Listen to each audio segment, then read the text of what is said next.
Today, we are diving deep into one of the most wonderfully bizarre characters I've come across. We're going to take a look at the symbolism, the wild contradictions, and all the creative choices that make up Ashi Oto. By the end of this, you'll see exactly what makes her tick. So, right off the bat, you get this. I mean, what even is that? It's aggressive, it makes no sense, and it's actually kind of hilarious. This is not your typical hero introduction. It's a declaration of pure chaos that just makes you go, who is this person? To figure that out, here's our game plan. We'll start by properly meeting this geologist of contradictions.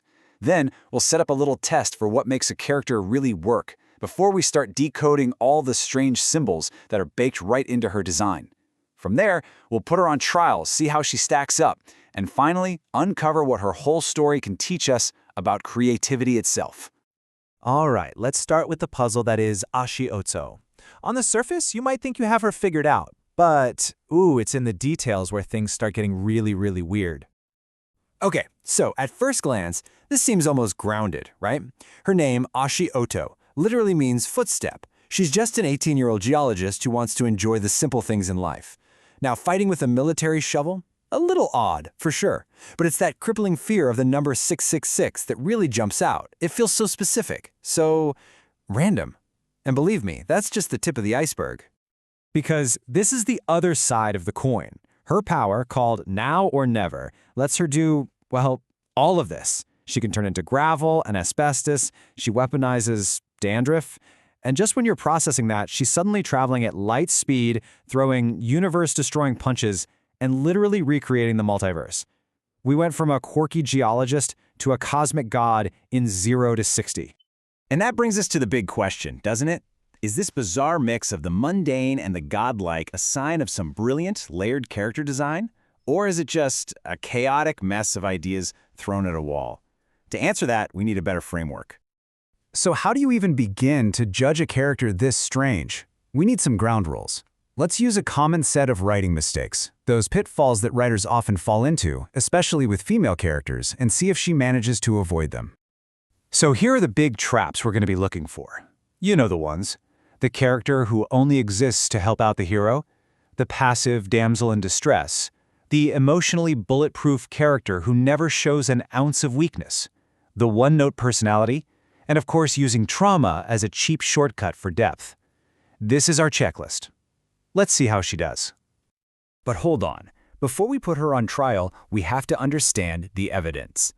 All those weird traits, the gravel, asbestos, dandruff, 666, they're not just random, they are symbols, and decoding them is the absolute key to understanding her entire character. Let's kick things off with gravel. Now you might think it's just, well, gravel.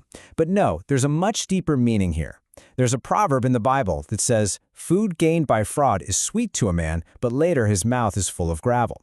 So gravel isn't just a rock, it's a powerful symbol for the bitter, painful consequences of your actions. And that duality is perfectly mirrored in her other favorite substance, asbestos. You know, to the ancient Greeks, this stuff was called amiantos, which means pure. It was a symbol of immortality. But for us today, it's a hidden, toxic danger. It perfectly represents her own internal conflict, purity and peril, power and poison, all wrapped up in one. Her fear of 666 also has this fantastic contradiction built right in.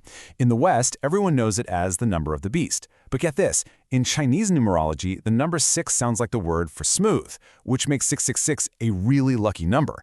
It basically means everything goes smoothly. So her greatest fear is literally someone else's good luck charm. Okay, and what about her absolute weirdest weapon, dandruff? Well, in some spiritual traditions, dandruff isn't just a physical thing. It's seen as an outward sign of some deep inner imbalance, of hidden stress, and a blockage of your prana or your life energy. So her most bizarre ability is actually a symbol of her internal turmoil literally flaking off her. And finally, we come back to her name, Ashi Oto, footstep. It's all about following a path. But think about it. There are two ways to do that, right? You can try to imitate someone else's steps perfectly, or you can try to reach the same destination they were heading for. And that difference, it's everything. All right, now that we've decoded all this symbolic evidence, it is time for the trial. Let's see how Ashi Oto holds up against those common writing pitfalls we talked about. And look at this. She just breezes through every single test. Too passive? No way. She's proactive. She saves people. She starts the fights. Never vulnerable? Absolutely not. That phobia is a huge weakness. Only serves others? Nope. Her goals are deeply personal. And one note? Not a chance. She's both a laid-back jokester and a stone-cold fighter. She clears every single hurdle. Let's just zoom in on that vulnerability point for a second, because this is so important. A classic trap is making a strong character so tough they become emotionally bulletproof and totally unrelatable. They never show fear, they never show doubt, they never show weakness. And then you have Ashi. She's faced with just 6 opponents, her phobia kicks in, and she completely panics. Seriously? 6 people? I'm gonna die here if I don't leave. This is a character who can literally destroy multiverses, and she's terrified by a number. That mix of immense power and profound, almost silly vulnerability is what makes her feel so real. So how do all these pieces actually fit together?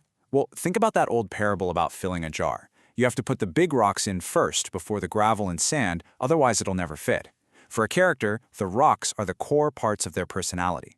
So the question for Ashi is, are her universe-breaking powers the big rocks, leaving no room for anything else? Or is her grounded, flawed personality the rock that provides a solid foundation for all the bizarre powers, the gravel and sand, to fill in around it?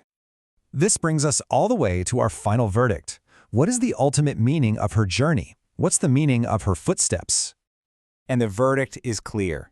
Ashi Oto works. She is a fantastic character, and she avoids those common pitfalls not despite her contradictions, but because of them. The writer put the big rocks in first, a personality that is complex, deeply vulnerable, and proactive.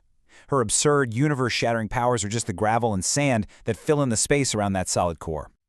And this brings everything full circle, right back to her name, Footstep. In this incredible quote from the Zen Master Basho, "Do not seek to follow in the footsteps of the wise, seek what they sought." It's such a powerful idea about creativity. Don't just copy what others have done on the surface. Try to understand the deeper goal they were chasing. So what can we really take away from all this? First, we see how intentional symbolism can build incredible depth. Second, the absolute importance of balancing immense power with real, authentic weakness. And finally, Ashi reminds us not to just follow the footsteps of old tropes, but to seek what all great stories seek: a truly compelling narrative. And that leaves us with one last question to think about. When you're creating something, anything, is it better to follow the path laid out by the masters, trying to copy their footsteps perfectly? Or is it better to seek the same truths they were chasing, even if it leads you down a strange, contradictory, and completely uncharted path all your own?